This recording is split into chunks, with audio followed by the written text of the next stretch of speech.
అండి అందరికీ నమస్కారం. Welcome to my channel. ఈరోజు ఏం చూపించబోతున్నానంటే అండి, నేను పాలకూర ఉల్లికారం అండి, పాలకూర ఉల్లికారం చేసి చూపిస్తాను, చూడండి రండి. దానికి పాలకూర అండి ఎంతో బాగుంటుందండి. ఇలా చేసుకుంటే చాలా టేస్టీగా ఉంటుంది. పాలకూర 2 కట్టలు, పెద్ద కట్టలు తీసుకున్నానండి. నేను పెద్ద కట్టలు కడిగి పెట్టుకుని చూడండి, ఈ చిగిర్లు అలా కోసేయాలండి. ముద్రగా ఉన్నాయి కదా చిగిర్లు, అవి కోసి పక్కన పెట్టుకోవాలి. ఈ పాలకూర చిన్ని ముక్కల కింద కోసుకోవాలండి. మీకు ఎంత వీలవుతే అంత చిన్న ముక్కలు కోసుకోవాలి. ఎందుకంటే పాలకూర చిన్న ముక్కలు కాకపోతే మళ్ళీ గమ్మును మగ్గవండి, బాగోదు, కూర గుజ్జులా ఉండదు. అందుకు కాబట్టి బాగా చిన్న ముక్కల కింద కోసుకోవాలి. 2 కట్టలు నేను అలా కోసానండి, కోసి పక్కన పెట్టుకున్నాను. ఈ 2 కట్టలు పెద్ద కట్టలు కాదండి, 4 ఉల్లిపాయలు తీసుకున్నానండి. 4 ఉల్లిపాయలు తీసుకుని ముక్కలు తరుక్కుని మిక్సీ గిన్నెలో వేసుకున్నాను. దాంట్లోకి 2 స్పూన్లు కారం అండి, ఎందుకంటే బాగా పెద్ద కట్టలు తీసుకున్నాను కదండి, అందుకని 2 స్పూన్లు కారం వేసుకున్నాను. ఎల్లుల్లిపాయ రేకలు, ఒక ఎల్లుల్లిపాయ రేకలుగా తీసి వేసుకున్నాను. దాంట్లోనే కొద్దిగా సాల్ట్ వేసుకున్నాను. మిక్సీ గిన్నెకి మూత పెట్టుకుని చూడండి అలాగా ఆడుకోవాలండి. బాగా మెత్తగా ఆడుకోకూడదు, కొద్దిగా బరకగా ఉండాలి. తగినంత ఆయిల్ వేసుకుని పోపు దినుసులు వేసుకోవాలి. ఆవాలు, మినపప్పు, శనగపప్పు, జీలకర్ర అండి వేసుకుని వేగించుకోవాలి.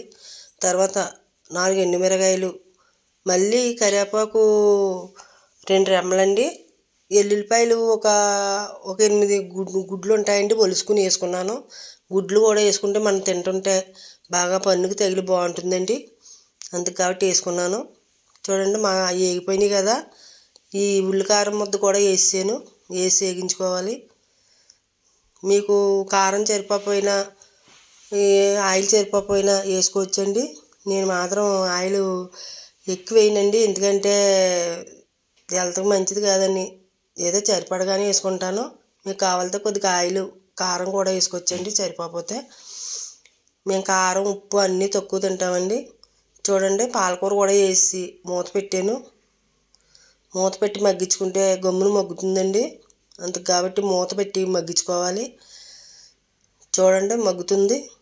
ఇప్పుడు దీంట్లోనే కొద్దిగా ధనియాల పొడి 1 స్పూను, జీలకర్ర పొడి 1 స్పూను, కొద్దిగా పసుపు అండి, 1 స్పూను పసుపు.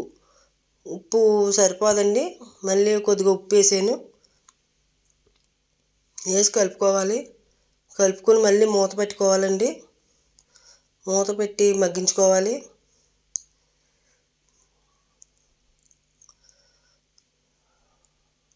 పసుపు ఇప్పుడు వేసానండి, ఎందుకంటే నేను ఉల్లికారానికి ఎండుమిరపకాయలనే వేసుకోవచ్చండి, కాకపోతే కారం వేసాను, ఎందుకంటే పచ్చి కారం అండి, అది మసాలా కారం కాదు, అందుకు కాబట్టి పసుపు కూడా వేసుకోవాలి. చూడండి దగ్గరికి మగ్గిపోయింది కదా, అలా మగ్గాలండి. కారం తిన్నవాళ్ళు అయితే ఇంకొక స్పూన్ వేసుకోండి, ఏం పర్లేదు. చూడండి తీసేస్తున్నాను, ఓ బౌల్లో తీసుకోవాలి. ఈ ఉల్లికారం ఎంచక్క పిల్లలైనా పెద్దవాళ్ళైనా బాగా ఇష్టంగా తింటారండి. ఇలాగ గుజ్జు కూర కింద వండుకుంటే బాగా తింటారు, పొడి పొడిలు ఆడుతూ కాకుండా.